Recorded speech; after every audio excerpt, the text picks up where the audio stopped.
Hello, and we're in the middle of a machine designed by the devil and powered by the dead. Welcome to Best of the Rest. My name is Chris Logan, and I am joined as always by my co-ghost, Andrew Williams. How we doing today, Andrew? I'm just fine, Chris. Just fine. You sound at peace, Andrew. You sound content. Good. The deception is working. Man, I feel like we haven't talked much recently, Andrew, even though we do these podcasts roughly once a week. Normally we talk every day, pretty regularly, but this past weekend, as you know, but listeners may not know, I went to Six Flags in Dallas, Texas. I rode a roller coaster called Batman, and when I got off that roller coaster, my phone was not in my pocket. Just that horrible sinking feeling when you get out the seat, touch your pocket, realize it's empty. I mean, I checked the seat, I looked around, it was gone. Got no one to blame but myself. I guess I should have emptied my pockets, but I've literally never done that. I've never had this problem. But long story short, they recovered my phone 2 days later, and they're mailing it to me.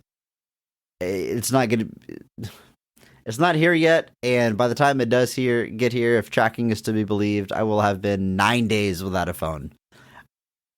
Which is wild in this day and age. Like, I've been getting stuck in so much traffic that could have been avoided, but I don't have a navigation. I have to listen to the radio in my truck, and I don't get to talk to my friends. It's been a bummer. It's the worst, man. It's been genuinely terrible. Horrible. Bad for me. Very bad for you too. Yeah, you can't even begin to imagine what I'm going through. That sucks. And I'm not. It was funny because there's like a text thread that you're not seeing because we're all talking because like somebody mentioned it and like we all kind of started chatting about it. And Doug mentioned taking Reed on like a Roadrunner roller coaster. Oh yeah, his first roller coaster. He apologized for it. I guess it didn't go well. But Doug mentioned like somebody brought up that you lost your phone on the Batman coaster, and man, he was like, "Screw that ride! I lost my keys on it." And in my head, immediately, I was like, "Why are you guys getting on these rides with phones and keys in your pocket?" Like, I didn't understand. Like, I was like, it turns you upside down. Why would you leave things in your pockets? I guess looking back, hindsight being what it is, most roller coasters, you're sitting in a cart of some sort. You've got a solid seat, a solid floor, and a lap bar or thing over your chest. Batman, it attaches above you, so you're dangling. You're still in a seat, but below that seat, there's nothing but the ground. So if something does find its way out of your pocket, it's gone, as opposed to most roller coasters where something would be there to catch it. So lesson learned, I guess. But I will certainly be taking a fanny pack with me next time I go to Six Flags. I don't care. Hey man, people hate on them, but they work. They've come back around. They're back in fashion. I mean, at least people wear them like across their bodies now. They don't wear them like on the waist. They don't call them fanny packs. They call them, I don't know, something else. Satchels. I don't know. It's a fanny pack. Well, Andrew, we got a lot to talk about today, and it's not roller coasters, because every week we take a second look at a movie that was poorly received upon release and challenge ourselves to only talk about the things we like and what the movie does well. It's Ghosts Month, and this week we are talking the 2001 film 13 Ghosts. And whenever we start discussing that film, we will be joined by a very special guest, friend of the show, Codey Mathis, will be here in studio to help us break down this film and all the positives. They are a huge fan of this movie. They're the ones that sort of put it on our radar, basically planted the seed that, hey, if you ever get around to covering this, I would like to be part of it, so they'll be joining us later. Codey Mathis is wonderful, excited to have him here, podcaster and entomologist. They literally study bugs for a living. Not related to this movie, so I don't know how much we're going to talk about the bug part, but just interesting nonetheless. Hey, yeah, that's pretty cool, man. I'm excited to have a guest on to talk about 13 Ghosts. and the fact that they're an entomologist is pretty cool. Andrew, I just how do would you boring technology stuff. Andrew, how would you describe your history with this film? I believe we said last week that you had never seen it before. So now, as we go into recording, you've seen it one time, yes. I assume. So outside of your viewing experience, do you remember it coming out? You remember marketing? You have friends that have talked about it? I remember it existed. I just, that's about it. I didn't really have any other, I don't remember my friends talking about it. Last couple of years, I guess, obviously, I saw kind of the internet that was 13 Ghosts, underrated. I guess that was a word I started seeing attached to 13 Ghosts a little bit, was that it deserved better than it got. But I had no real history with it. None of my friends really were going to bat for it. And it's not something that I ever felt a strong pull to go back and revisit. And even when building this month together, I think it was you that put this on here, because I was it was that far from my brain as far as things we could talk about. I was like Ghost Ship, House on Haunted Hill, The Haunting of Hill House, The Hill House Haunting, the haunting of the house on the hill. I was like, I got all my options, and you were like, what about 13 Ghosts? And I was like, what now? So yeah, I have no history with this movie. I have now seen it. And I'm excited to talk about it. And I guess it's tough because it's weird for me for people to be like, it's underrated. It's I don't know that I can say it's underrated because I never saw it when it was at its peak. Sure. So it's a little tough to be come in and watch it once and be like, yeah, guys, this one's pretty underrated. Jumping on the underrated bandwagon. Just be like, hey guys, I think this one could go all the way in the Stanley Cup this year. Sorry, that's Blackhawks fans. It's no, I get it. I like a lot of the stuff that people would talk about when saying it was underrated. I definitely understand. So I am excited to talk about it. I saw it back in the day, one time, I believe, and not in theaters.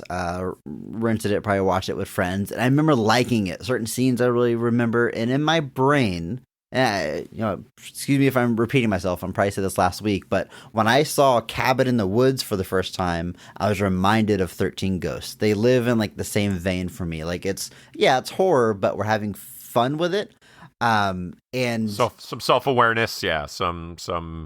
And visually, Cabin in the Woods, light spoilers. In the third act, there's these glass cubes that hold evil things, and that visually reminds me very much of the glass cubes that hold evil things that we see in this film. So quite a few things connecting those two. But despite liking it, I never watched it again, never revisited it. I just always remembered liking it. So I'm glad this podcast has given me an excuse to revisit it. I enjoyed my rewatch. We're going to talk all about it. But first, Andrew, very important question. How do you spell the name of this movie? When I look it up on my Voodoo, it says 13 Ghosts, 13 Ghosts. On the movie poster, it's THIR13 EEN. No, EN, because one of the threes is an N. It replaces a T and an E with 13 numerically, which a 1 looks nothing like a T. A 3 for an E, I kind of get. It's backwards. I don't know. It was the early 2000s. It was hip. First off, if you're going to replace something with a 1, why wouldn't it be the I? Because you added the 1 and 3 next to each other, I guess. But they could have made the numbers big. So the 1 and 3 are next to each other, so you see the number 13. It's stupid. Yeah. Call it 13 Ghosts, you dumb jerks. I mean, I have never seen an example, #PP, of a title inserting numbers for letters and it working and me liking it and me being the most notorious example is probably 7, right? Which is SE7EN. A 7 looks nothing like a V. It's rotated 90 degrees. 7N. So 7N. That's what it's called. This movie, if I go by this stylization, is 13 Ghosts. And that sounds stupid. Why would you call it that? It's they did it recently. The joke I heard with a lot of people is with Megan, the movie that came out, the kind of the Right. Killer Doll movie. There was like a three. The E in Megan looked like 3 lines, so the joke became Mithrigan, because it's what it looked like. And so anytime you start. Like, and I know Fast and the Furious has done this. Like, I think Fate of the Furious was technically F8 of the Furious, like Fate. Andrew, I kind of like that one. That one's not awful. Because it's not replacing a letter with a number. It's, you say it, and it works. So, there's at least some thought put into that. It's not like Fate 8 of the Furious, which is what they would do. But then again, you have Too Fast, Too Furious. Which is, And then you have Fast 5 and Fast and the Furious 6, and then you have Fast Furious 7, and then Fate of the whatever. That one, there's plenty of bad installments in that one. We'll give them Fate of the Furious. But 13 Ghosts is, I would simply spell it 13 Ghosts. So when I title this episode, I should just spell out the word, not do numerical 13? I would do THIR13EN and just really mess with every single search algorithm ever. I don't know if I can do that. We'll see. I would just do the number 13. I think that'd be fine. Okay. Well, if you're listening to this, you'll know where I landed. You found it. This movie was released October 26th, 2001. Made on a budget of $42 million. At the box office, it only brings in $68.5 million. Not a total flop, but certainly they wanted a bit of return. Critically, I'd say this is panned by critics. It holds just a 19% critic score on Rotten Tomatoes. Not well reviewed at all. Audience score to this day is higher. It's 49%, which still isn't wonderful, but significantly higher than that critic score. I expected it to be a little bit higher. I feel like this movie has a good word of mouth and a dedicated fan base, but 49 still isn't the worst score you could have over there, I guess. Just another reminder that people on the internet do not necessarily constitute the majority. Yeah, but given, I was in the same boat, though, where, like, I assumed that the score was going to at least be in, like, the 60s. Of, sure. Like, the grassroots movement had kind of settled in, and people were like, folks, this just means you know what your job is. You got to get out there, and we got to at least get it above to 50. We got to get it to the break-even point here. Not. So there is a reevaluation, but it's not necessarily coming through in the scores. But also that requires people that appreciate it to go review it on Rotten Tomatoes, which is why audience reviewing is always a bit of a skewed metric, because you tend to only review something if you really liked it, or you really hated it. That's why YouTube got rid of the star system. You used to be able to rate your videos on 5 stars, but they saw that like the vast majority of people either did 5 stars or 1 star. So they're like, forget it. Thumbs up or thumbs down. That's all you people are doing anyway. Yep. And then they had to stop. And then they got rid of the likes and dislikes view because people were just review bombing videos. And yep. Yeah, people suck. This movie was written by Neil Marshall Stevens and Richard DeVito. Now, Neil, I would argue this is their most high-profile writing credit. But they have done some other work sort of in the horror realm. They're a writer on Hellraiser Deader and Puppet Master Axis Termination. I believe these are both late sequels in those franchises that are straight to video. I'm not super familiar with either one of them, but still working in the genre. And then Richard DeVito is also a screenwriter on The Call with Halle Berry. And Exit Wounds. Andrew, remember Exit Wounds? That's like the tail end of Hollywood Steven Seagal. It's like the last era where he was kind of taken seriously and released theatrically. And it's probably the last big movie that he has, and it was him and DMX. Yeah, that's definitely like a time capsule of like a movie 100%. Released starring Steven Seagal and DMX. Neil Marshall Stevens is interesting. So Hellraiser Deader is the 7th installment of the Hellraiser series. It features a bunch of people you've never heard of, and then Doug Bradley as Pinhead. But what that is it's one of the instances of an unrelated script getting turned into a Hellraiser movie, which is something that may have happened in that franchise multiple times. But it's the Die Hard thing, right? Like no Die Hard sequels were written or are based on. Help me out here. I'm drowning, Andrew. the stories... Almost all the Die Hard sequels are based on media that is not related to Die Hard. Thank you. Like Die Hard 2, I forget exactly what it's based off of. Die Hard 3 is a spec script called Simon Says. Die Hard 4 was based off like an article or something. Die Hard 5, probably the only one that's actually written as a Die Hard sequel, maybe. But yeah, but that happens a lot in horror where like they're trying to hang on, they're trying to just churn out a product. So they'll find a script and they're like, oh, the villain in this is a Pinhead-esque character, just make it Pinhead. And so that happened. It's happened more than once. It's happened a less than or greater than zero number of times.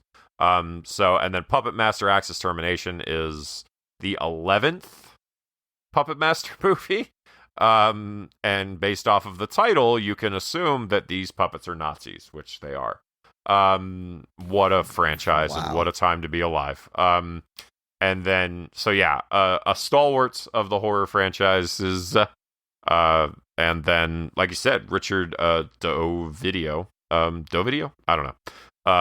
Exit Wounds was... I feel like Exit Wounds was sort of hyped up as a big deal when it came out, like, because people were still pretending that Steven Seagal was kind of a big deal, and obviously right. DMX being in a movie was meant to be a big deal.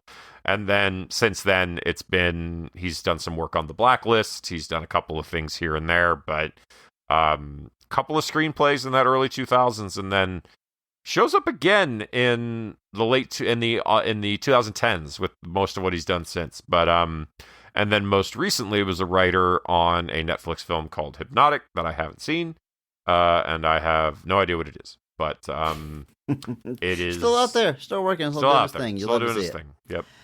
The movie is directed by Steve Beck. Now, Steve, he has 2 theatrical film credits to his name as a director: 13 Ghosts and Ghost Ship, which comes out the following year, and on our podcast comes out the following week. We're talking about his one other film next week, and we did not know this whenever we were planning out the month, but it was a fun little surprise there. This is our second Dark Castle Pictures movie, and then next week will be our second Steve Beck film. It's a tight group we have here. Ghost Ship is also a Dark Castle. Oh, is that still Dark Castle? It is. But it's not. Is that not a remake of a William Castle movie though? It is not. There is another movie in the past called Ghost Ship, but it has nothing to do with this one. Got it. This was Ghost Ship, I believe, is. We'll talk about it more next week, but I believe it's their foray into original films. Got it. Well, before his directing credit, Steve has a very impressive resume in the world of special effects, specifically as an art director over at ILM. He was the art director for The Hunt for Red October, The Abyss, and Indiana Jones and the Last Crusade. Pretty damn impressive run of films there. Not exactly a lightweight. Not only are they big movies, but they're all known in one way or another for their visuals. I mean, this is Steven Spielberg, this is James Cameron, and it's John McTiernan. So, I mean, in the realms of directors to work with, it is quite the resume. Tough to. So where do you go from there? You direct your own movies, and you choose 13 Ghosts. Why not? It's a good time. Andrew, I say that we jump into this and start talking about it. Bring in our guest, Codey Mathis, and dive into everything we love about this film. All the positives. Are you ready? Yeah.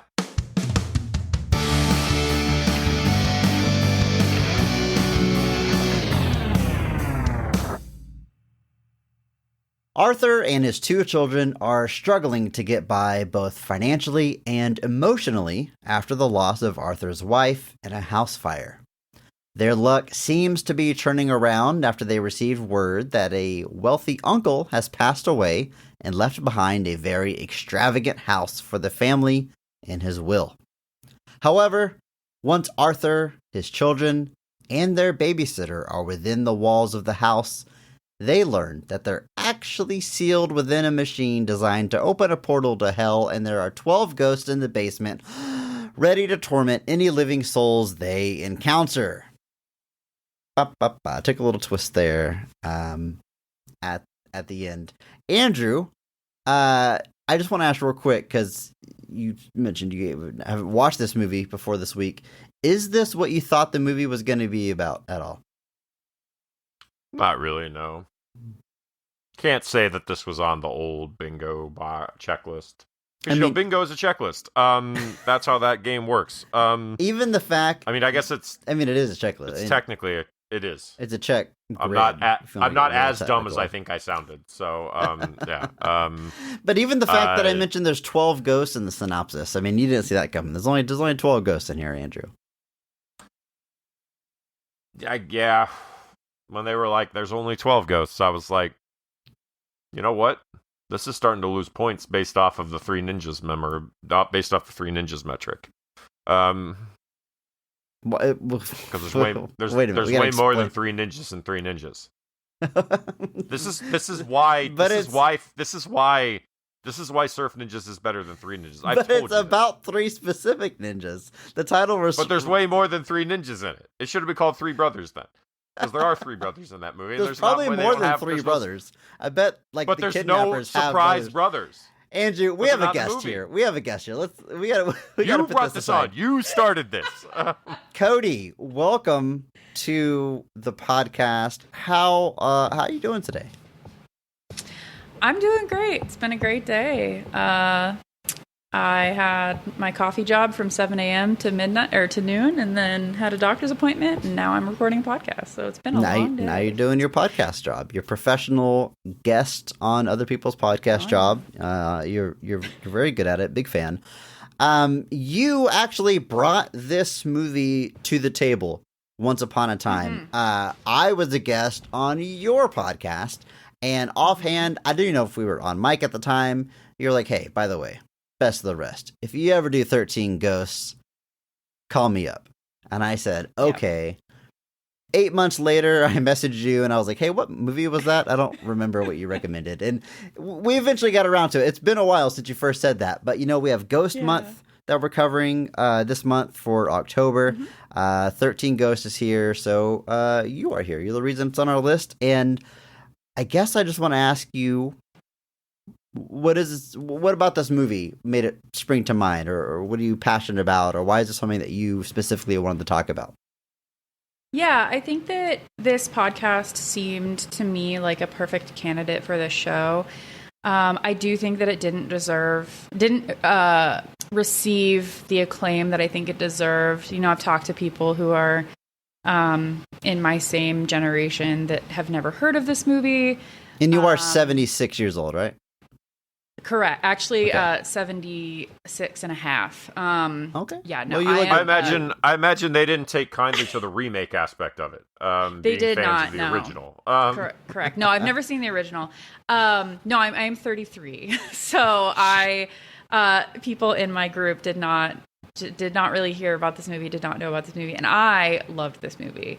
So, and I honestly think that I got it, my mom got it for me from like one of those Blockbuster bins that they were like just trying to get rid of old movies. Yeah, like 4 for $10 or whatever. Yeah, exactly. And I think that this movie was in the box or the double feature with House of Wax, which is another one of my favorite horror movies that I think would also be a good candidate for this show. And it's the one Paris Hilton is in?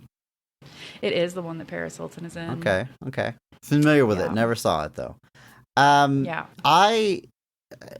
We kind of talked about our history with this movie earlier in the podcast, but it has this is my first time watching it like since it came out basically, but it's always held like a positive spot in my brain. I just remember it being fun. I remember certain scenes, and I think even the last episode we recorded, I related it to Cabin in the Woods. Like just, it's technically a horror movie, but like it's fun. Like my main association with this is just it's fun and a good time. So I was excited to go back and revisit and confirm a lot of my memories and feelings on it.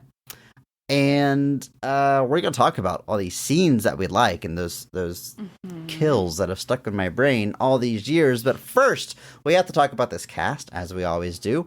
And we're going to start by talking about the high point. Best casting, best performance of the movie, because every episode we recognize one person who goes so far above and beyond the call of duty that they actually elevate the quality of the entire film with their performance. And we recognize that person by giving them the Mark Strong Award. Andrew, kick us off here. Who is getting your Mark Strong Award for 13 Ghosts?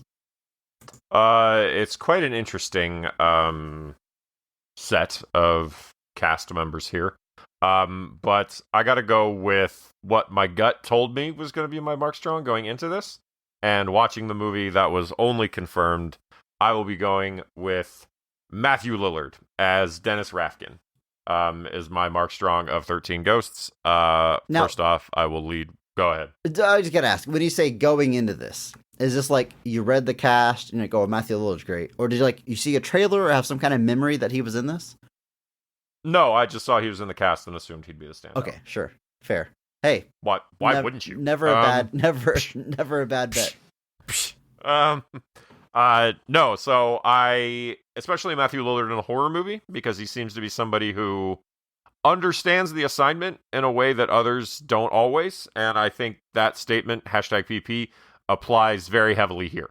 I think Matthew Lillard gets what kind of movie he's in better than anybody else here, and it adds to his performance and makes him, to me, the standout. Obviously, the situation his character's in rides that line between the new people and working with what was his face? Cyrus F. Murray Abraham. And then ultimately leading to his end, which is, I'm sure I'll be talking about again soon. But for me, yeah, 10 out of 10. No notes. Matthew Lillard. Andrew, this is an excellent pick, but before I go into any further thoughts, Codey, get in here. Who's your Mark Strong Award winner for 13 Ghosts? I mean, same. It's Matthew Lillard. I was actually thinking about it and thinking about his filmography and what I have seen him in. And I believe he is honestly my Mark Strong for every movie he has been in that I have seen. I think the first movie I ever saw him in was Scream. And sure. I think it's either him or Neve Campbell for that one, and then the other one that comes to mind is Scooby-Doo. And honestly, I cannot imagine anyone else playing Shaggy anymore. Like ever since I saw him do it on the first and the second live action. Totally. Yeah. So same, honestly. And a role he got to continue for another decade after that, continuing to voice Shaggy. Alum of the show, because we have covered the live action Scooby-Doo, and I know he's a previous Mark Strong Award winner. I know we always say we can't check those things, and it's true we can't, but I remember specifically giving the Mark Strong Award to Matthew Lillard for his performance as Shaggy. Also getting my Mark Strong Award here for 13 Ghosts, just in case it wasn't clear, so all three of us in agreement here that Matthew Lillard is the best, and he's bringing it. And I wanted to say that's a hot take, you saying that he's the Mark Strong Award winner for everything he's in. I don't know if it is, though. He's just... Can't deny it. He's just great. I remember him from this ridiculous movie called Senseless in the 90s, where his character has like a bunch of piercings, including like a chain from his navel to down below his pants. And to his knee? Yes, the knee. The classic below the pants body part that I did not want to refer to by name. Because what a painful place to get pierced. SLC Punk, obviously he's great in that. Yeah, I love all the like rom-coms he did alongside Freddie Prinze Jr. He's always wonderful. Matthew Lillard, he's the best. I'm glad we're all feeling it here. Yeah, he is. I don't really think it is a hot take to say he's possibly the Mark Strong of everything that he's in. And he even got to stick his feet into the world of David Lynch with a small role in Twin Peaks: The Return. So he does everything. And yeah, respect. Matthew Lillard is the best. Andrew, he's the bright spot in Five Nights at Freddy's, I can tell you that for sure. I'm seeing in his filmography that his debut was actually in a movie that you and I both purchased accidentally. Accidentally? Yep. Ghoulies 3, Ghoulies Go to College, because we thought it was the original Ghoulies in the digital sale. We both made that mistake and both purchased it. Not. I'm sure neither one of us has watched it by now, but knowing that Matthew Lillard is in there, maybe I had to go back and try to keep an eagle eye out for him. No. However, the star of this movie is a man named Tony Shalhoub. He's playing Arthur, the dad of the kids and the guy I talked about in that synopsis. Tony Shalhoub was like hot stuff in the late 90s and early 2000s, wasn't he? Like this guy, I feel like he was in like Men in Black in one scene, and then Hollywood was like, "This is the guy. This is the next guy." This 50-year-old man is the guy. Yeah. I mean, once he got Monk, it was just off to the races.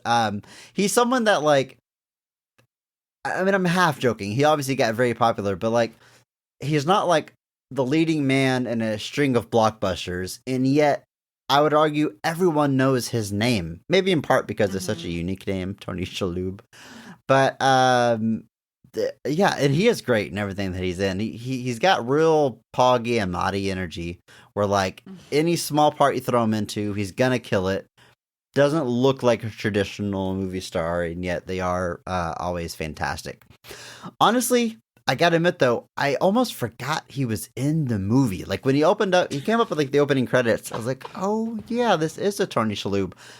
Shannon Elizabeth is always who stuck in my brain, who we'll talk about here in a moment.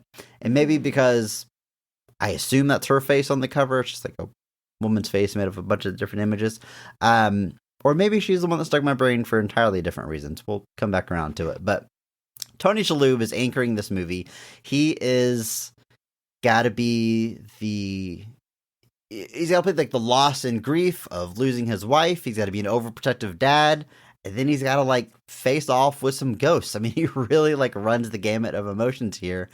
Tony Shalhoub, I for one reason or another think of as more of like a serious actor, I guess. I mean, obviously I just mentioned Men in Black and he's done comedies, but I don't know, something about seeing him in a horror movie and like running and jumping over this machine in the finale and stuff felt odd to me. Not that he does anything, he's good, but I don't know. I was just surprised to see Tony Shalhoub here, but he's always great. He is great, and it is odd, but I think just seeing him in like the horror genre is what's weird, because like maybe that's more because like Galaxy Quest is insanely funny, and he's true. so funny in it.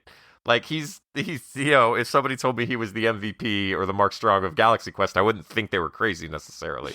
But like he's just there's all these different things that he's done, like Big Night, which was just a great, if you like food, it's a good food movie with Stanley Tucci as well. You've got Gattaca, Spy Kids. I mean, he's an alum of the show. We talked about him on Teenage Mutant Ninja Turtles. I guess that's just called acting, but that's just his job, I guess. But yeah, he's always great, and yeah, seeing him like the lead in a horror movie, I was definitely like not prepared for. Like I saw his name in the credits, and I was like, oh, he's probably nope, he's the lead. He's probably Ghost number 7. Yeah, or because this guy gets his head blown up and then grows it back. Like that's what he does. And he's really annoyed about it, which who wouldn't be? But yeah, he's great, and he's great here.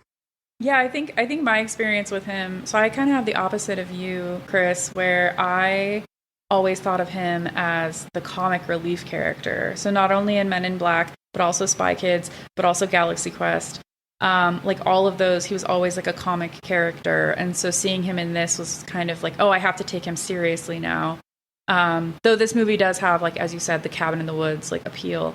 A small aside here, I think anyone could be arguably the Mark Strong of Galaxy Quest. I don't think a single character, you could argue for anyone, honestly. I think even though we've never covered Galaxy Quest, you could probably like edit together a full Galaxy Quest episode, because anytime it remotely 100%. Comes up, we just go off on a tangent about Galaxy Quest. That's definitely a movie where Sam someone Rockwell could tell me is the other yes. immediate name that comes to mind of like somebody that's yes. like standing out and going above and beyond. I mean, like, I don't know. I think it's pretty widely is. regarded as like Tim Allen's greatest performance, though. Like I think that's also a very popular. Yeah. But Tim Allen's greatest performance doesn't sniff the heels of Alan Rickman's worst performance. So well, there you go. You got Alan Rickman in there too, who I lean towards for Mark Strong Award winner. But I don't know. We've never had to officially choose. This is probably common trivia at this point, but one of my favorite tidbits about Galaxy Quest is actually Tony Shalhoub's character, and the fact that in the script he actually gets really high before they go on the titular Galaxy Quest. But that scene was cut from the movie for because they want to keep the rating down. So there's no explanation, but he is just spaced out the entire movie, and he's always like munching on chips in the background. But it's never explicitly said that it's because he's high. So he just comes across as this super. It's almost funnier that way to not have an explanation. And he's just the fact that he's rolling with everything that's happening with no question is just it's funnier to me. Decidedly not high in this movie, though. No, very, very sober. Poor guy for what he's having to go through. Yeah. Shannon Elizabeth, I mentioned her earlier. I thought she was the lead of this movie, going back to it. I remember her like in the marketing. Like I said, I think it's her on the poster. And I saw American Pie. I was a Shannon Elizabeth fan when this movie came out. And several other things she was in. She was another person who was really blowing up at this time. It was weird to go back and realize maybe 20 minutes in that she's like, I guess, what is she playing? 16? 17? Like she has a babysitter? Like I don't know what exactly age they're trying to play there. There's some choices being made here. Because like I said, I thought she was the lead. I thought she was an adult, and then she disappears for near half the runtime. So that's not the case. But she's great. I like Shannon Elizabeth. She's funny. She gives her dad crap. It's just playing the little kid thing is because then #PP. She also gets attacked by a ghost, and they make a point to show close-ups of her bra getting ripped and stuff. And I don't know. I will say I don't know if she's supposed to be high school age or college age, and the nanny is for the son.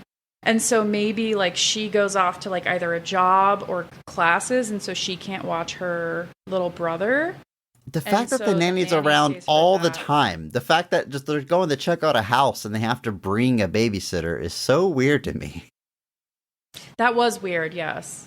I mean, but I could see her in the initial scene when she's introduced, they're all getting ready for breakfast or whatever and getting ready to go somewhere. So I could see how she'd be there for that. But I mean, live-in nannies exist. That's a thing. Yeah, sure. And of course, if I was a live-in nanny for a family and I stayed with that family all the time and then they got to go to this fancy house, I'm going. I'm not going. Especially because she's probably going to go with them. That's fair. Hey, you know what? That's fair. You fixed it for me. I got you. Shannon Elizabeth, what do we think? Doing their job. What more can you ask? I have difficulties remembering what her personality is. It's a young person. You weren't picking up on that? She's a young person. She tells her dad she's going to stay in one place. Then he walks out the room. She gets a mischievous look on her face, and she runs out. She's a scamp. Yeah. I don't know. I wasn't really sure. Because, you see the son, and he's got his thing that he's doing, right? His Alec Roberts as stuff. Bobby, yes. Mm-hmm. Who we get to see on film invent the art of podcasting. True crime podcasting, no less. He's always talking to the microphone, recording, talking about crimes that he reads in the newspaper. People make a lot of money doing that these days. And learning important words like decapitated.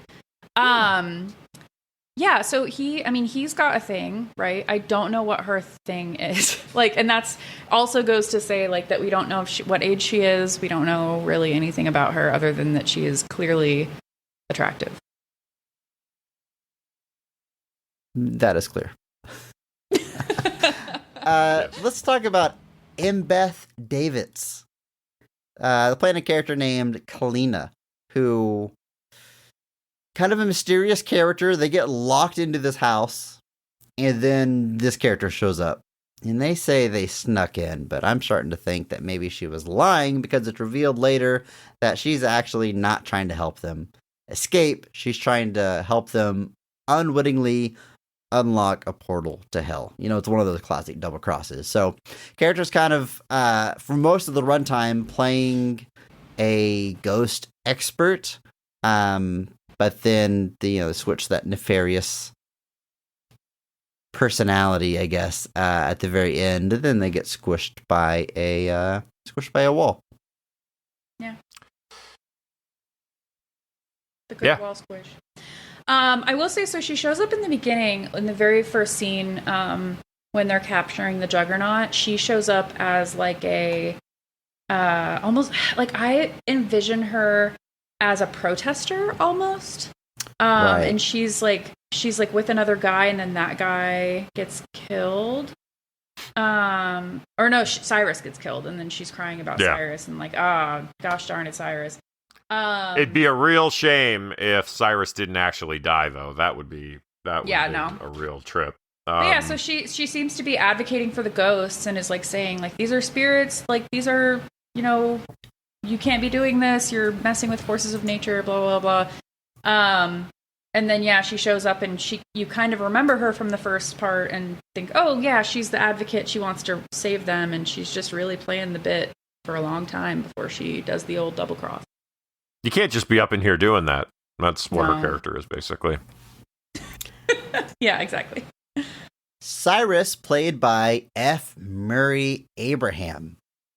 I don't know if I'd call him the most high profile of the cast, but certainly the longest tenured actor in high profile roles. He killed Mozart, man. How are you going to say that? Well, I just feel like in 2001, maybe Tony Shalhoub has some more cachet than F. Murray Abraham, but journeyman actor, certainly paid his dues, put in his time, and I think was pretty open about like, I took that role for the money. But it's not to say he's phoning it in. I think he is appropriately diabolical as our villain. I get the sense that if there was more screen time, Andrew would be tempted to throw a Mark Strong award his way, because Andrew, you love your smarmy villains, and this guy is certainly smarmy. He is. He did, like I said, he plays Salieri in Amadeus, which is probably the most acclaim he's gotten in his career, but he's obviously done a bunch of other stuff since then. I obviously remember him from Last Action Hero, which is probably what I knew him from first, because I was a kid watching Arnold movies before I went back and watched Amadeus. Oh, he's the guy that I was making the Amadeus joke. It's like a running joke throughout the movie, right? Literally, the kid walks in and he's like, that guy killed Mozart. That's the joke, Chris. My God, I am wasted on you. So, alum of the show. You got another alum of the show here. Yeah. We did Last Action. Yes, we did Last Action Hero. We did. Yeah. So he is an alum of the show, where we assumedly talked about him. Still out there, still doing stuff. I know he was on that show, Mythic Quest, and left under some controversy, so I don't really have a whole lot else to say about him. But yeah, perfectly good as the diabolical villain here. Mm-hmm. The only two comments I have about Cyrus and the actor. Well, first of all, first comment, Chris, very great way to say oldest person by saying the most tenured actor. I appreciate the way that you said that. That's the hashtag PPA. The most tenured. My dad is the most tenured member of my family. There we go. That's the nice way of putting it. I'm the most tenured member of my household. But the other thing that I saw, so when I was strolling through a bunch of the YouTube comments, looking at like some of the old trailers and stuff for this movie, someone on one of the things, the person's name is Guapapi 5K998. They said, quote, "This movie deserves a prequel based on Cyrus hunting the ghosts and how he gained his fortune." I agree 100%. I think that would be so cool to see. There's so much unexplored lore and backstory where, on the one hand, I kind of like that. I kind of like that we don't have a lot of exposition, and it doesn't open with like a text scroll and a narrator. We just jump into it. But on the other hand, I think there's definitely places you could go with a prequel or spinoff or what have you. Like every single ghost has a backstory, which like you can read online. They're from like the special features of the DVD. Like it's not in the movie, but each ghost has its own story you could explore. Or as that commenter said, just Cyrus hunting them all down. Like that could be like a streaming TV show. Like every week Cyrus captures a new ghost, or every season he captures a ghost, or whatever. Yeah, I'd watch that. I mean, maybe that's what they're considering doing in the stuff that they're looking into doing now. I don't know. I would watch it. And the thing is, like, there's so much lore that you could explore some of it without revealing all of it too. Like, there's clearly an ability of like, you could be like, okay, here's the 13 Ghost prequel, 6.5 ghosts, and you talk about the 6.5. It's just like they talk about, they show the stories about like 6.5 of them got there. Who's the half? Watch to find out. But I like that. Like, obviously, there's movies that are kind of like Event Horizon kind of gets that similar thing where like there's this weird lore going on in Event Horizon, which I'm sure we're going to talk about Event Horizon someday. But it's that idea that there's just, you're being dropped into this kind of pre-made world that already exists and has this age to it versus this kind of, we're going to hold your hand the whole way through. Not saying you can't tell a good story while giving all the information, but just that there is an appreciation for being able to kind of build something that feels lived in and has this big history, but also don't feel the need to necessarily reveal all of your cards. It can make for some interesting stuff. It adds to the intrigue, and it can be a lot more interesting if you do it correctly. Yeah. I will say, like, if folks have seen this movie and enjoyed it, go and read the backstories of the characters, of the ghosts. They are Some of them are wild. Some of them are pretty wild, and they are very cool. And I doubt we have time to go through them all. No, but absolutely not. How about 2.5 Ghosts? Charlie Sheen and his brother. I thought about that ghost too. In the afterlife. Yeah. Okay. I hate that you did that. I can't believe that in my home you would come to me and say this, Chris. Raw Digga is in this movie. Did you know that going into it, Andrew? She is. No. The credits of the movie hit, and I literally turned to a friend of the show, my wife, who passively watched this movie as she played The Sims, and said, I think it's the babysitter rapping. She's like, I was thinking that too, but I wasn't sure, so she looked it up and confirmed. Raw Digga, who I did notice in the opening credits, is introducing Raw Digga. I was like, that's an interesting name. Yeah, they're a rapper. Like, there's a few acting credits to their name, but they're primarily a rapper. That's their career, and they're the babysitter of this movie. Very funny, by the way. Probably the most blatant. I shouldn't say blatant. What am I trying to say? They're definitely the comic relief of the movie more than anyone else. Yeah. Yeah. They really carry it. Yeah. I like their post-credit scene. Yes. Yeah, that was was that post-credits? I feel like that was like... No, I think it's right before the end. I think it's right before the movie ends and it just cuts to a quick scene of her. Yeah. Because I genuinely thought like she died because we see the room she's in blow up, but then we just don't acknowledge her again. But yeah, there's a quick scene at the end. Like, nope, she's alive and she's pissed off that she has to deal with all this stuff. It was like, why wouldn't you be? I agree with Raw. I love when they first come in the house, because the house is this big glass house, and she's just like, Miss Maggie does not do windows. It would take so many people to do that. How are all of those windows not dusty? Every third spell is actually a spell that keeps dust off of the windows. Yeah. They were very pragmatic. That in my life. Designing that. All right. That covers our main players. There's a few smaller parts we could talk about when we get to scenes, but I think it's time we do exactly that and talk about the scenes of this film, specifically the best scene in the movie, or at least our personal favorite. So, Andrew, I'm going to start with you. When is this movie firing on all cylinders? What is the best scene in 13 Ghosts? Great question, Chris. I feel like the best scene in 13 Ghosts could be any number of things. And I personally, because I liked the character so much, I'm going to be going with the end of Dennis, because it actually hit for me to a degree. Where him and Arthur, I believe is our lead character's name, are in the basement, trying to kind of look for the children. But when kind of Dennis realizes what's happening, he kind of barricades Arthur behind one of the protection spells, which is a really interesting aesthetic that just adds to the movie, the idea that there's all these panels that just have the protection spells on them. They're everywhere. Can't imagine having to live that way. Imagine just one cracks and you're like, now I have to overnight new plexiglass and hope nobody bashes through this before it comes and I get to write all the stuff on it. Through the crack? Yeah, I mean, or to compromise it, now you can just break it. Like, this is the insurance for this house has to be insane. If the glass with the containment spell is cracked and you put Flex Seal over the crack, are you good?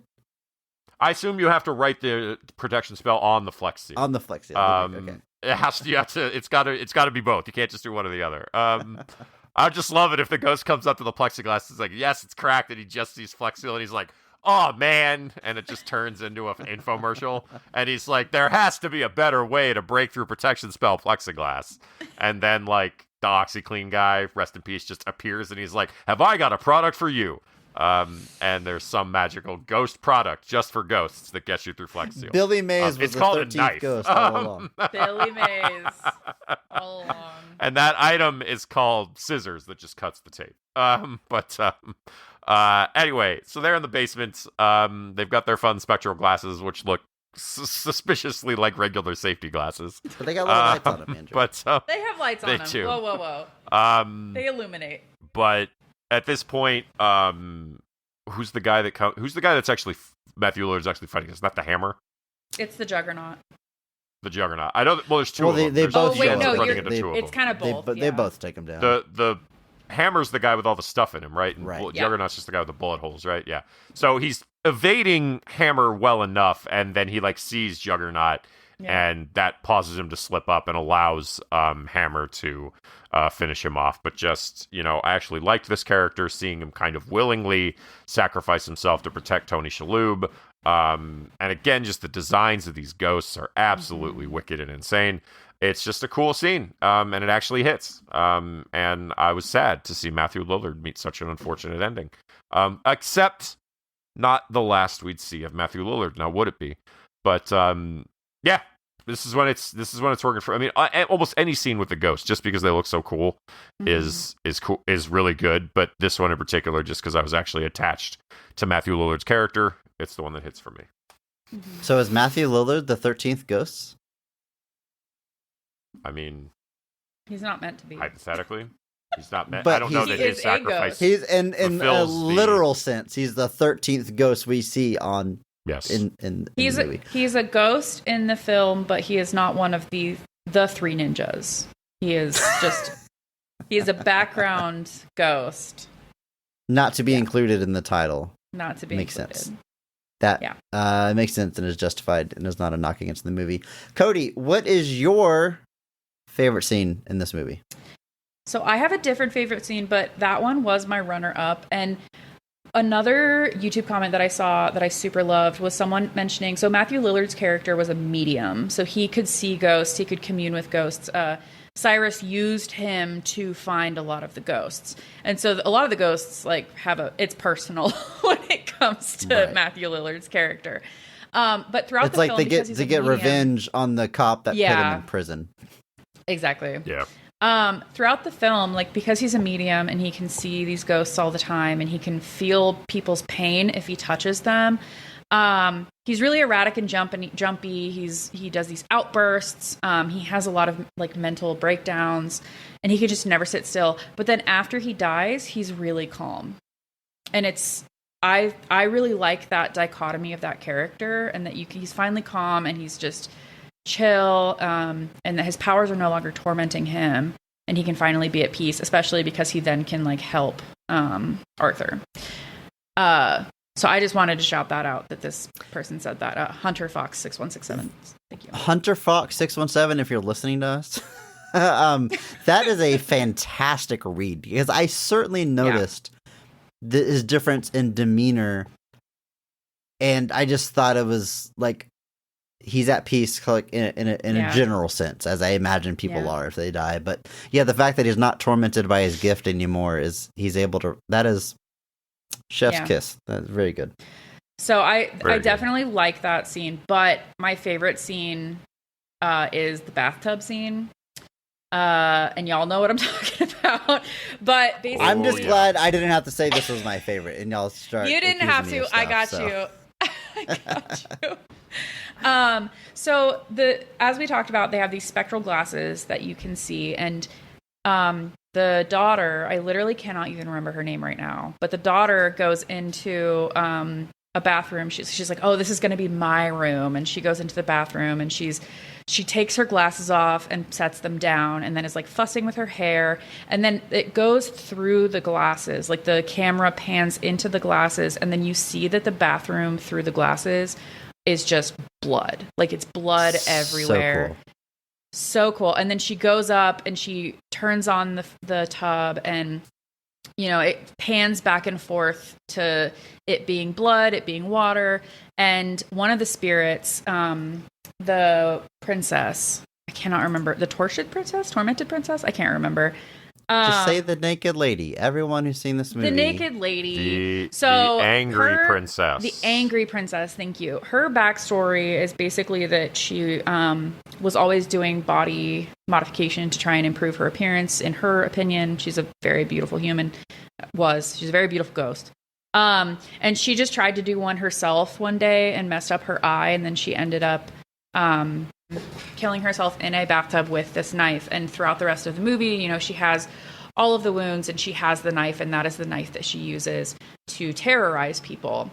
And in this scene, you just kind of see her start to go for the daughter, but she doesn't actually. But it's this really cool dichotomy of, seeing the horror and the pain of the ghosts versus, the daughter's just like, this room is awesome, I love this room, and kind of seeing it back to back. I think she's also the first ghost to be released, if I remember correctly. So yes, because she is responsible for our first kill. This is a great pick. Specifically, that move where the camera goes into the glasses, and then now we are seeing the ghost version of things, is such a cool concept. So creative, and throughout the scene, the way it switches back and forth is just a lot of fun. This is such a good pick. And I can really relate to that feeling where I'm walking around my new home for the first time, and I just had that urge to sit on the bathtub and wash my face repeatedly. So to see Shannon Elizabeth do that very same action, I really felt seen in that moment. I'm like, yes, these motivations are making sense to me. Well, Chris, you just stole my joke, and I hate you. But I was gonna be like, because when I'm in the bathroom standing in front of the sink, my immediate mindset is, oh, better go wash my face at the tub, because I'm not standing in front of a sink. If I were standing in front of a sink, it would be ridiculous to go over and use the tub to wash my face instead. But I know we're watching the movie wrong. I completely understand. The way this scene cuts, though, is so good. Like, just the way it's all cut together. Like, it's almost flawlessly done, where it's cutting back and forth between the bloody version of the room with her standing behind her versus the version with everything's clean and spotless. Also, the design of this bathroom is just super wild. Like, it's all those, like, glass blocks.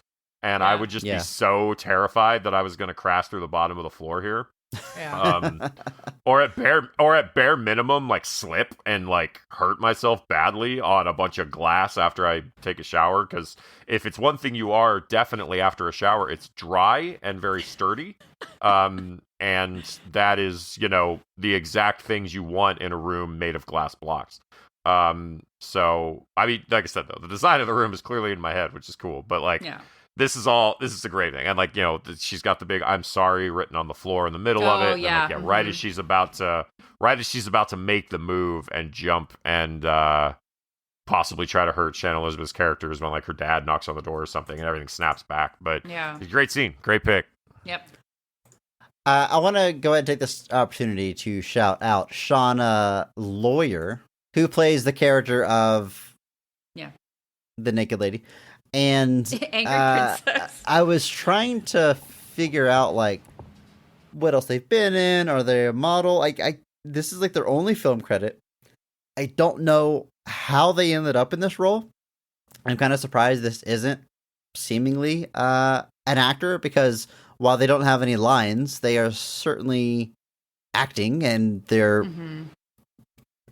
you know, really pitting it all out there, let's say. But they have like an Instagram that's just like a very normal mom Instagram. It's very, very wholesome Instagram. Yeah. It's like every wild. now and then it just kind of talks about this role, you know, like fan mail or whatever, but it otherwise just seems to be living their best life, and you love to see it. You love to see it. You do indeed. Yeah, I went looking, like, is she a model or something? I don't even see any, like, evidence, evidence, not in the sense that like I'm building a case or anything, but just like I don't really see anything that she was a model either. I'm just like, it's like she did this and then just kind of disappeared into the ether and then reemerged on Instagram as a very wholesome mom that likes talking about her children. If I could walk around naked in a movie one time and then retire off of it, look, it's good work if you can get it. I'm going to guess she probably didn't retire off of it, but... that's in my head canon. That's what happened. Yeah. But you're so heavily made up that no one would know it was you, so I guess that is the idea. Yeah. Unless you consistently What about talk you, about Chris? it on your Instagram. My favorite scene is... you know what? I've got to do it. I'm going to pull a page out of Andrew's book. Whenever we talked about The Haunting, your favorite scene was one very specific, memorable kill, and that is what sticks out to me in this movie after all these years. It's the scene I remembered the most vividly, and it's still my favorite. This is whenever the naked ghost, I'm sorry, I really tried to remember her name that time. The naked ghost first emerges, and they scare the lawyer character, who we haven't talked about much, but he's the one that brings the family to the house, but all he really wants to do is get in the house and get this money that he knows is there and get out, but he's unable to escape. The ghost is chasing him, he's backing up through the hallway, and then the ghost does not kill him. No ghost kills him. The security measures that's happening in this house is what kills him. The sliding glass door closes shut on his body and slices him in half vertically. He holds there for a minute. We've talked about this trope. It came up on Resident Evil, which comes out after this, which is interesting, because I always say that's the first movie I can think of that does it. Where someone gets cut, then they remain whole, and then they slide into different pieces. This movie kind of does that. It cuts him in half, and we see like his necktie fall to the ground because it's been cut in half.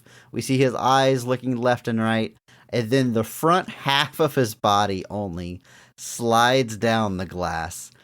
And through the glass, you see hit the back half of his body. You see...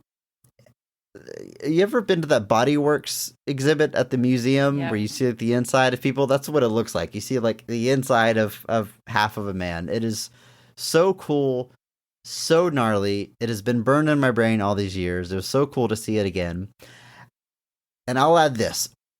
I probably went on this rant when I brought it up in Resident Evil, but most of the time when you have that trope where someone gets sliced and then they stay whole and then they fall apart, I know I'm watching the movies wrong, but it kind of bothers me because, like, you'll see it happen with, like, a sword.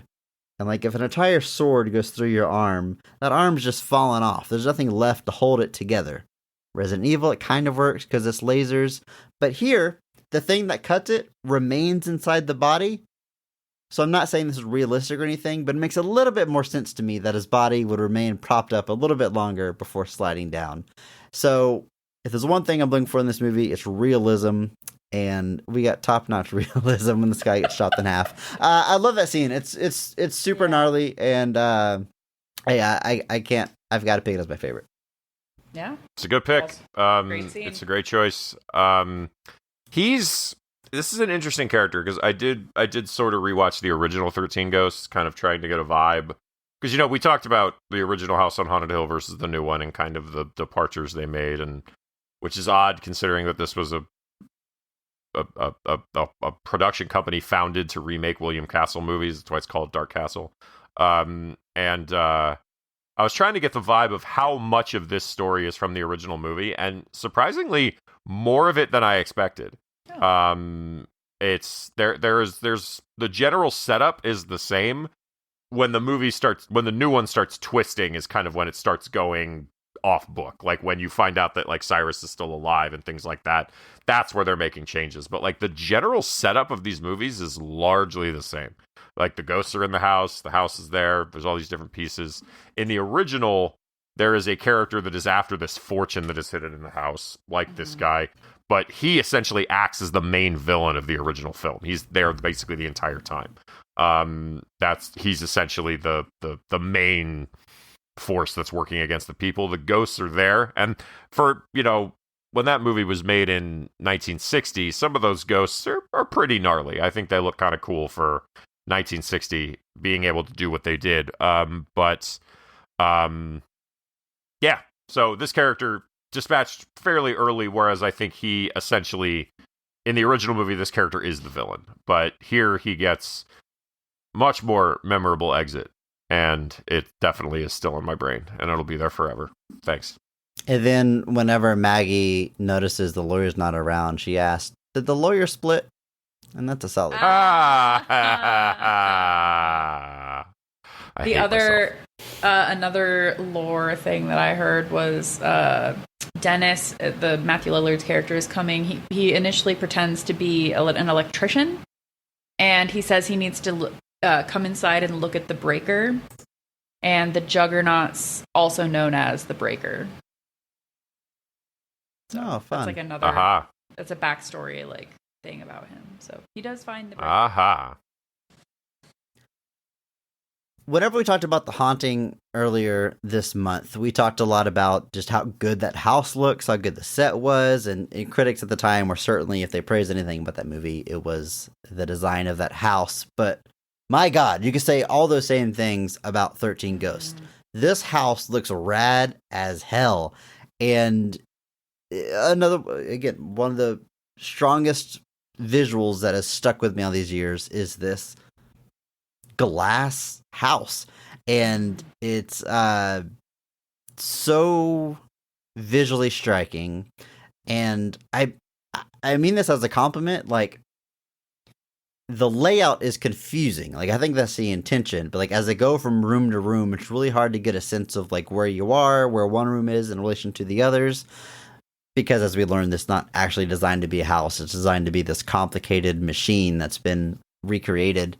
But I think that plays to the movie's strength and sense of dread as these characters realize they are trapped inside of this glass house. But just that glass with the containment spell written on it, the perfectly clean, pristine glass, and then all the like ornate metal that works its way through the house, the way everything slides shut.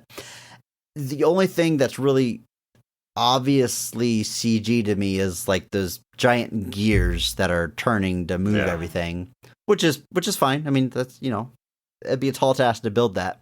But the fact that they clearly actually built 90% of this house as a set, I think is fantastic, where I imagine a sizable amount of that budget went. But well spent, because it's awesome.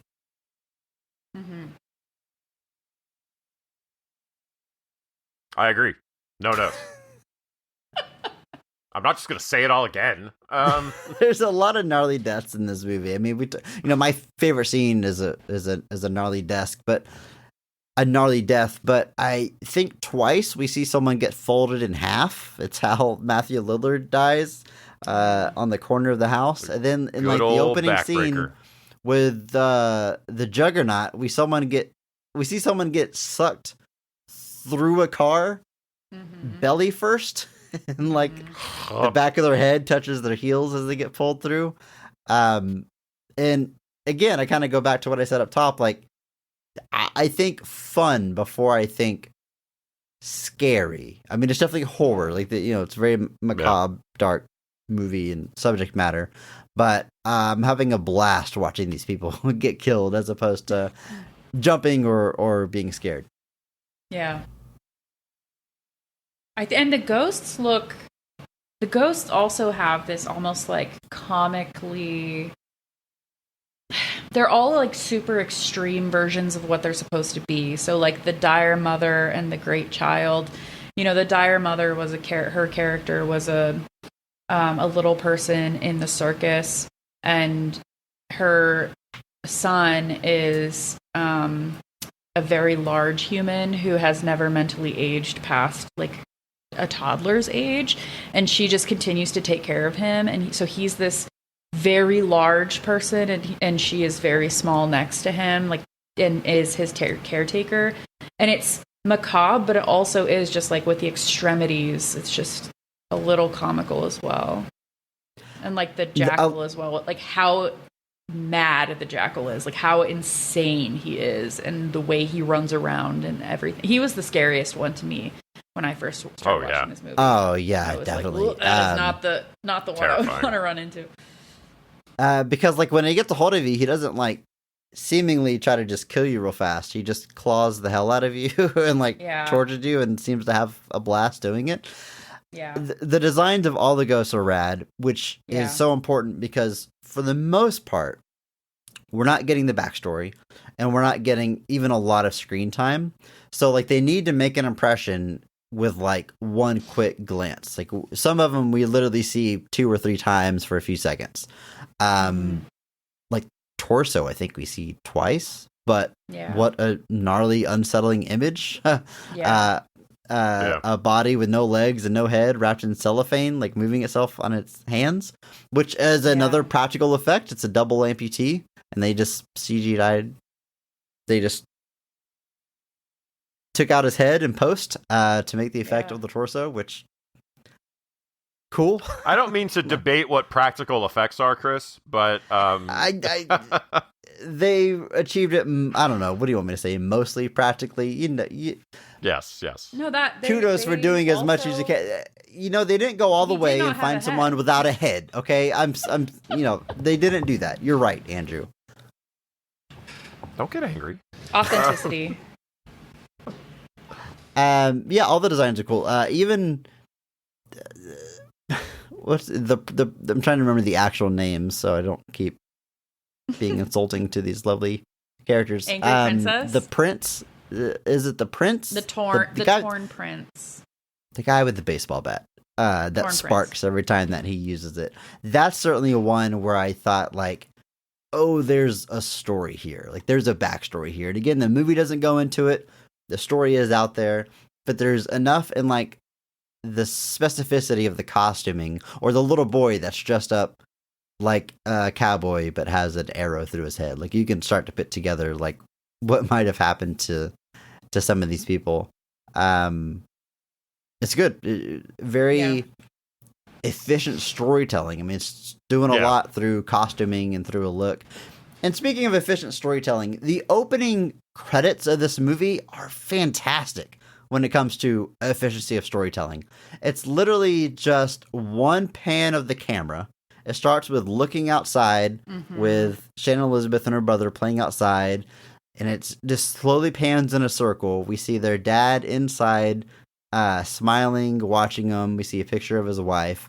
We get the sense it's really like over the top with how happy this family is. Like it almost makes you angry. Like no one's really that happy as he laughs watching his kids frolic. But then through audio, we hear the house catch on fire. We hear screams. We hear them asking where their mom is. We put together what happened in this house. And as we hear that play out, the walls literally darken as the house has been through a fire. And we hear how he lost his wife. And when the camera finishes panning, we land where the family is now, which is torn apart and broken and in grief. This whole thing happens in a minute, less than 2 minutes probably, and it's able to relay so much information in an interesting way. Again, we avoid a scroll of text or some ham-fisted dialogue. It's done in such an efficient and visually interesting way. Movies are a visual medium. Anytime you can take a chance or an opportunity to tell the story through the way it's best suited in a movie, gotta applaud that. Absolutely. Yes. And that's kind of what I mean when I talk about being like a lived-in world and like you said, using that kind of visual medium to be able to tell that story, is that you're able to create a ton of suggestions and ideas and implications without needing to just explicitly have somebody find like a file folder that conveniently tells them all the information about all 12 of the ghosts that they then recite to the audience, which would be very, very boring. Instead, you use the visual medium, you use the designs of the characters, you create these memorable appearances that give you all the information you need to watch it, and then obviously you can reveal that information. They do it, like I said, I know there's like a documentary or some sort of vignette on like the DVD that tells you all this information. There's other information out there so that you can do that, but the movie itself can focus on the story it's telling. Yeah, it's very elegant in the way that it does a lot of that storytelling. Because when I think 13 Ghosts, I think elegance. Same. I just got to shout out to some of my favorite Matthew Lillard moments. I love everything he does, but I love whenever he is trying to explain to the family that there's ghosts trapped in the house and they need to get out. And he takes the longest road possible, and he starts rambling in his manic way, talking about displaced energy and PK agents and wraiths. And he's like, does any of this make sense to you? And of course it doesn't. And he goes, I'll do it the easy way then, ghosts. And it's like, yes, say ghost. Say that from the beginning. Start with that. Come on. There's ghosts here. You're not impressing anybody. But my absolute favorite moment of his is whenever the character of Kalina, who's pulling the wool over their eyes, she's reading from these books about how to stop the gate from opening. We learn later she's actually talking about opening it. But she's saying the only way they can stop it is through a sacrifice of true love. Arthur has to kill himself because he loves his family so much. And Matthew Lillard's character, he gets irate and he grabs the book. He goes, there's got to be a better way. And he starts flipping through the pages and just says, I don't read Latin. Like he realizes after he tries to look for an answer. Absolutely perfect. Wonderful. Yeah. So good. But just while we're talking about the character, and I know that we kind of covered this in your favorite scene, but we talked about how interesting that scene is of him dying, but it's also a very noble death. And it's where I thought we were going. We're talking about a true love sacrifice thing because he gets a premonition of how he's going to die. He knows he's going to die in that hallway at the hands of the hammer and these damn Juggernaut. Ghosts. What's his name? Juggernaut. Okay. Thank you. Here, I'll run through them really quick. I have them up. So basically, there's the 12 ghosts that are captured. The 13th ghost is one that's created by love. So the 12 ghosts are the firstborn son, the torso, the bound woman, the withered lover, the torn prince, the angry princess, the pilgrimess, the great child, the dire mother, the hammer, the jackal, the juggernaut, and then Arthur. Thank you for doing that. I love that you think it's going to help me in 5 minutes when I try to recall a ghost name again. I am not going to remember, but thank you so much. I got you. I'll say it again. Again, the 12 ghosts are. I love that his character knows he's going to die. Like whenever he sacrifices himself for Arthur, he knows that's it. He's not like giving Arthur a fighting chance, and then he knows exactly what he's doing, and he says like it finally. How does he word it? He's been looking for a reason to not hate himself. I think he sees it as an ultimate redemption for his life, and then it leads into him being at peace afterwards and stuff. So, there really is more to this movie and more to this script than you would think based on the title and some of the images and general tone of the movie. There's a little bit here when you dig into it. Mm-hmm. I think my two favorite Matthew Lillard lines are when Matthew Lillard is they first get to the house. He's pretending to be an electrician, and he asks for, access to the house, and the lawyer is like, no. But Arthur, Tony Shalhoub's character, is like, oh no, you can come down, and Dennis like shines the light in the lawyer's face, and it's just like, thank you. Like, so sassy. And then the other time, so after he's told them about the ghosts, and he's said that they're downstairs and blah, blah, blah. Arthur starts going down there to try and look for his children. And he's like, whoa, what did I say? There was a petting zoo down there? No, there are ghosts in the basement.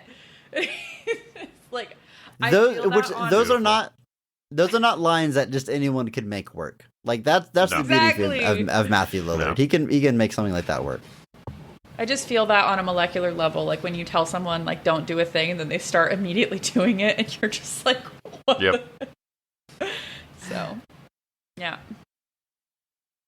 And end of this movie we find out that Cyrus is actually alive. The whole inciting incident that leads this family to this house was in a big elaborate ruse because he needed to get someone that truly loved their family into this house to finally set off the machine. And I love the because it ain't him, jerk. We are ahead of Arthur in that we know Cyrus is actually alive.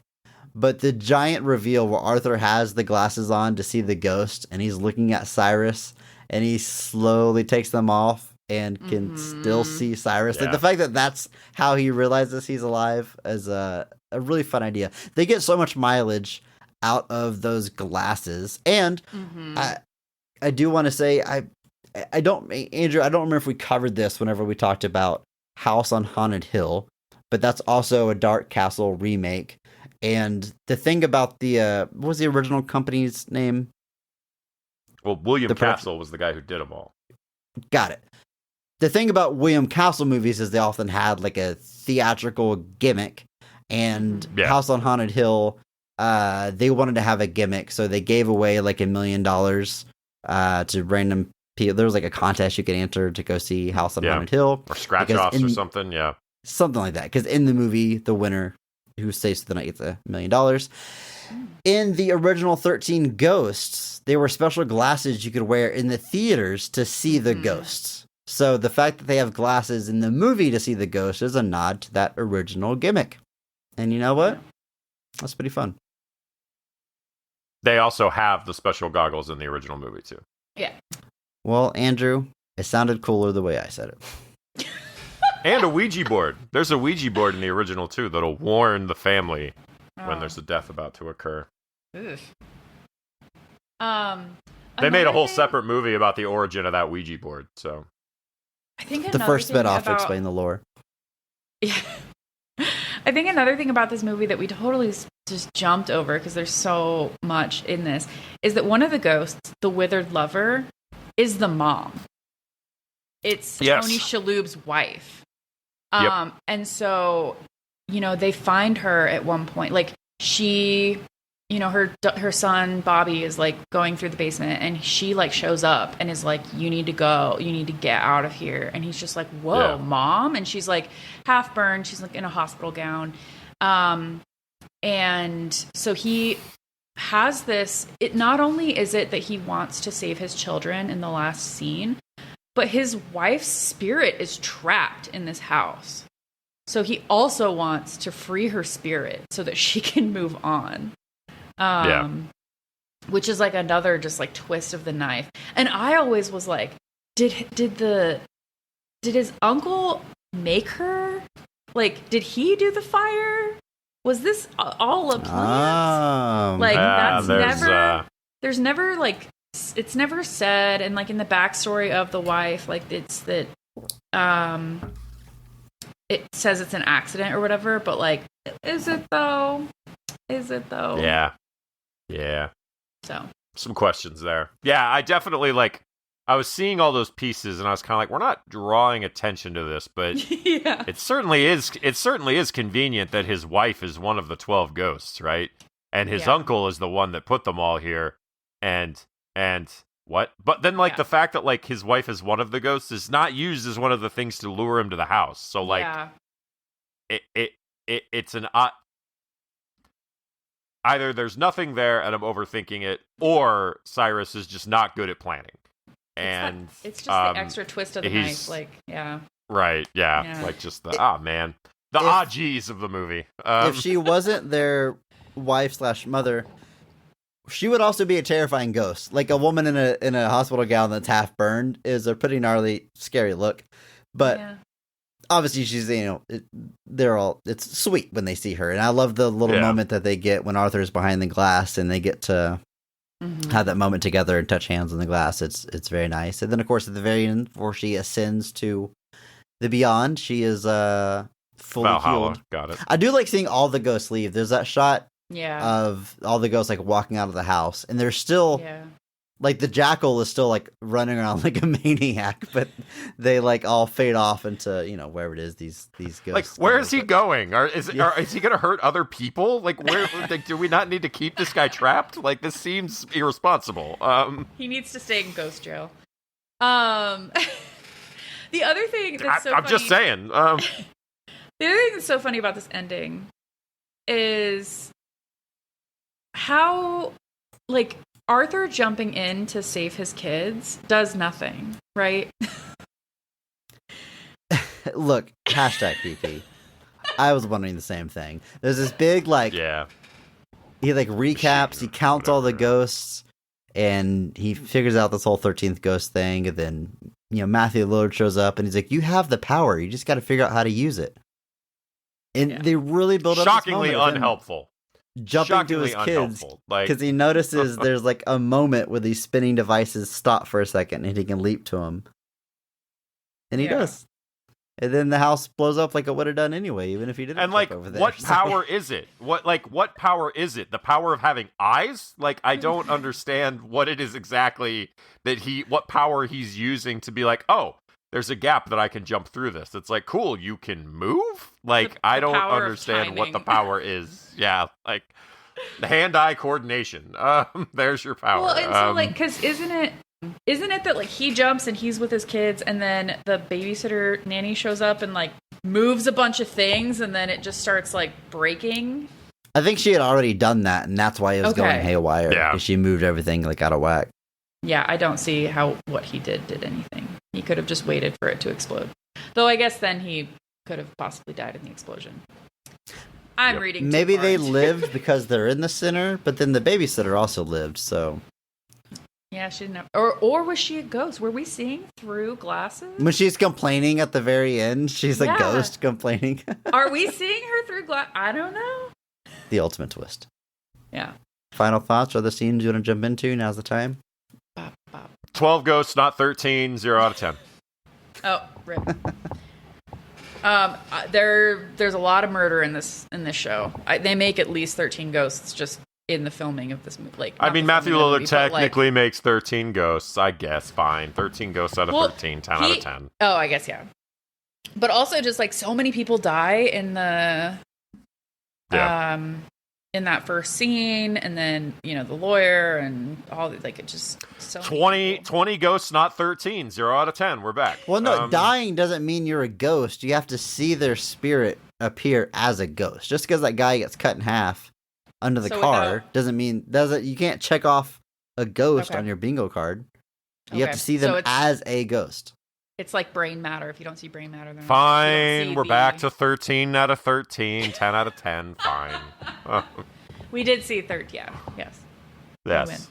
The movie is a lot of fun. I'm glad I finally revisited it. I'm glad we got to cover it on this podcast. And Codey, thank you. Thank you for bringing this movie to us. So much. And thank you for coming and being a guest on our show. And for the people listening, is there anything you want to promote or plug? Is there any podcast you're currently on or previously on that you want to point people in that direction or follow you on social media? What do you got going on?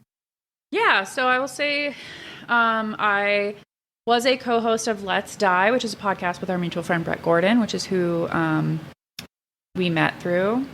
And a guest on this podcast from our Teenage Mutant Ninja Turtles Out of the Shadows episode. Yeah, sweet. And I was also on one of the other podcasts through Pod Dog and Brett's stuff, After Darkrai, which is a Pokemon podcast. I have been on another Pokemon podcast called It's Super Effective. That is a weekly Pokemon podcast. But the one that I'm really in more regularly is called The Harvest Season. It's a farming game podcast, and we cover cottagecore games, cozy games, and like that Farmville. Kind of thing. Like Farmville. I actually literally just covered a game called Township, which is basically a Farmville, and Candy Crush had a baby. I am too scared to ever play Stardew Valley. Okay. Because I'm scared I would lose my life to it. I'm scared I would just never put it down. I get sucked into every Animal Crossing. I eventually, like, the spell breaks and I move on. Yeah. But Stardew, I just feel like would be a never-ending time suck for me. It looks great. Stardew would, and then another one that I'm still sucked into is Coral Island, which is basically 3D Stardew plus environmentalism.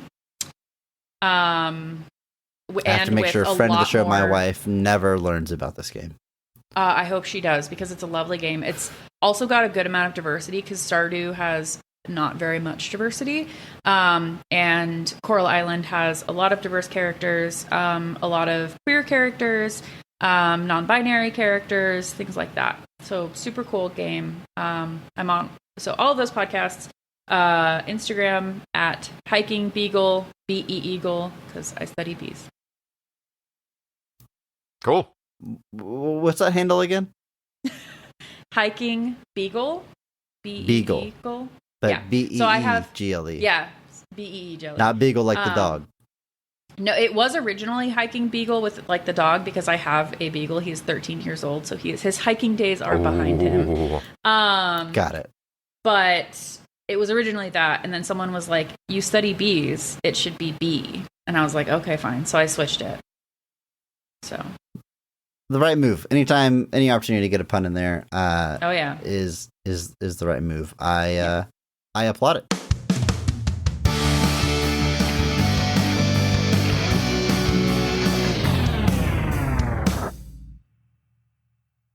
All right, we're past the halfway point for Ghost Month. Andrew, we're coming back next week with Ghost Ship, which I have learned within the past 24 hours that it has the same director as the movie we talked about today, 13 Ghosts. Ghost Ship is one... Definitely not in the last 20 minutes, so... Ghost Ship is one that we're put this month together. You certainly championed and wanted to bring to the table and wanted to cover. I have only seen the beginning of this movie, like the first 15 minutes, which I don't know, like not even like as a clip on YouTube, like back in the day, I just saw the beginning first. I don't even remember why I didn't finish the movie, but yes, of course, that scene has gone on to be pretty infamous. I have no idea what other movie is attached to it, but you seem to have fond memories of it. We're going to be revisiting that and bringing all the positive thoughts for it next week. But for now, it's time for our question of the week. And if you want to leave us a question for a future episode, you can do exactly that by hopping into our Discord. Just click that link right there in your show notes and join us. What are you waiting for? Leave a question just like Frankenwaffles has done. And here's what they ask. What flavor is birthday cake flavor? Technically, any cake you eat for your birthday is a birthday cake, but you wouldn't call a red velvet cake birthday cake flavor. So what is birthday cake flavor? Birthday cake flavor is anything that you consume and feel the wish course through your body and feel it transcend and allow you to level up to your next age.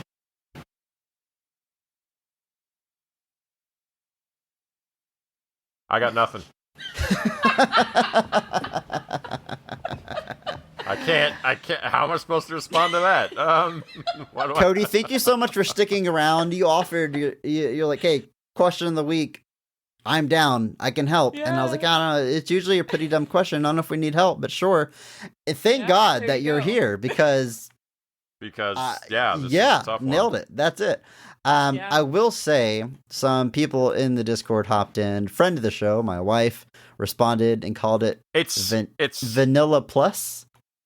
Vanilla it's Plus vanilla with flavor. sprinkles. It's vanilla with sprinkles. That's what it is. See, I think it's different for everyone. I think that, it's whatever. Everyone can think whatever they want. Birthday cake flavor is vanilla with sprinkles. Oh, no, Roland jumps in and says funfetti. But I feel like that's like, isn't that a flavor of cake mix? Funfetti? Would that Which be is birthday cake flavor?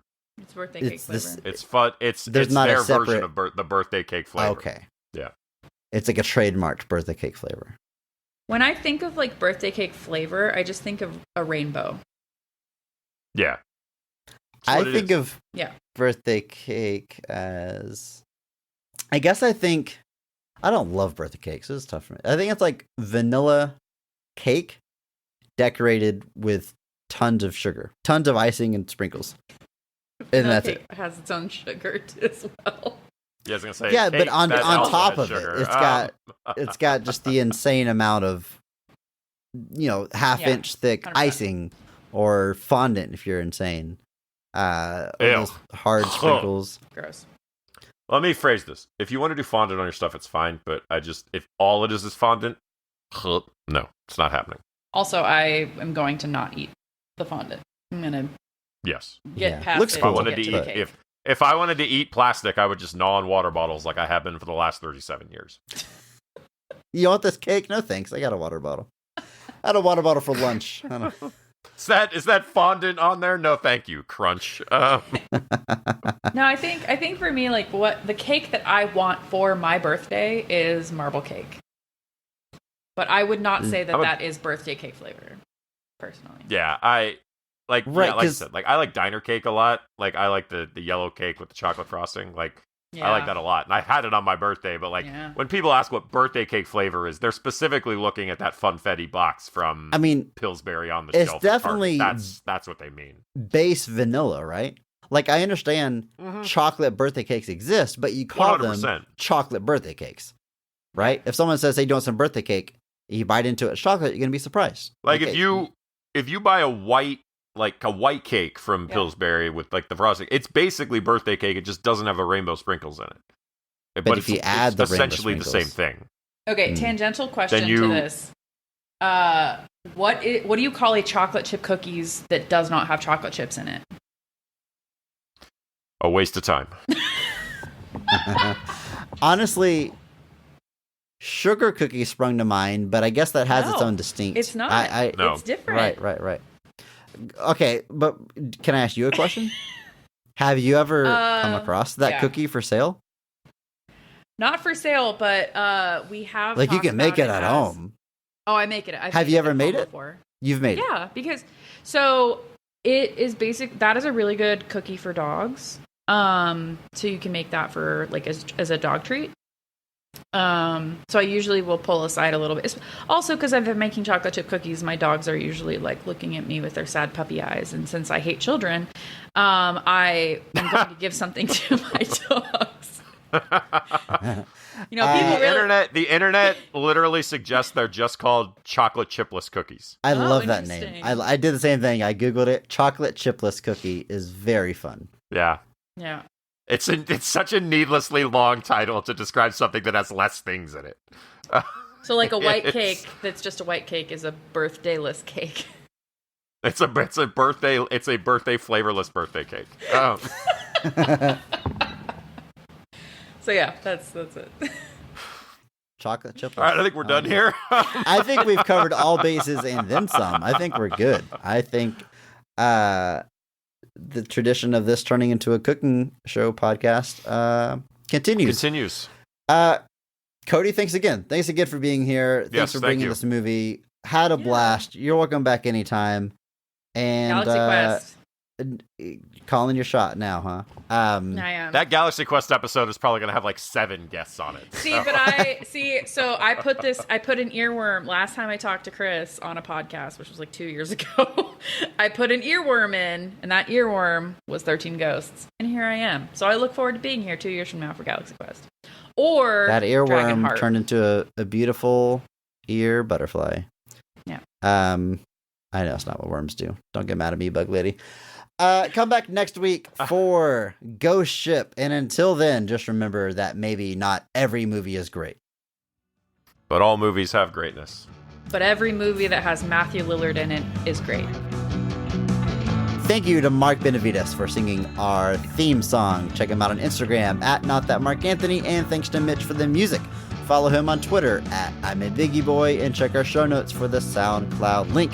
Check out our store on TeePublic for some Best of the Rest merch. And if you enjoyed this episode, please share it with a friend. It's the only way that we grow. Follow us on social media at BOTRcast.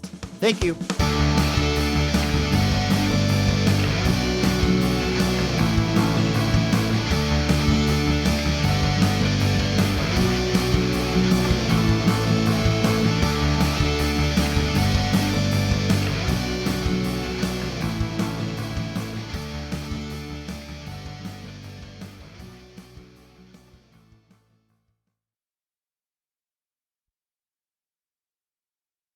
There's so much backstory and unexplored lore in this movie, which... Mm-hmm. Hey, bud. Hello, Bruce. Do you want to say hi? Hi. Are you going to bed? Yeah. Okay, I'm recording a podcast, bud. He's supposed to go potty. You supposed to go potty? Hi. Okay, say hi, everybody. Hi, everybody. Now say good night. Hello, I Bruce. gotta go to bed. Good night. I need to go to bed. Okay. Okay. Love you, bud. Okay. Puppy, I gotta record. What are you doing? Go potty and go to bed, okay? I just want to Okay. Give me a hug. I'll put this Aw. on your ear. Okay, that's my So touching. Okay. Thank you. Love you. Make it more stuff. No touching. I don't want kids, but I'm glad some people have them. That's gonna be the post credits. My son being super cute and you going, "Oh, He I is. don't want kids." That reminds me, I don't want to deal with this. Oh, by the way, yes. he's so I sweet, like but- recording my podcast in peace. Um, No, not that. I just personally don't want children, but he was very cute. And you are clearly a great dad. I was talking It's about too this late. when he walked in. I think- I was trying to no, I power was- through it, but I didn't. Oh, the Talking lore. about- The lore of this movie lore, Yes. is yeah.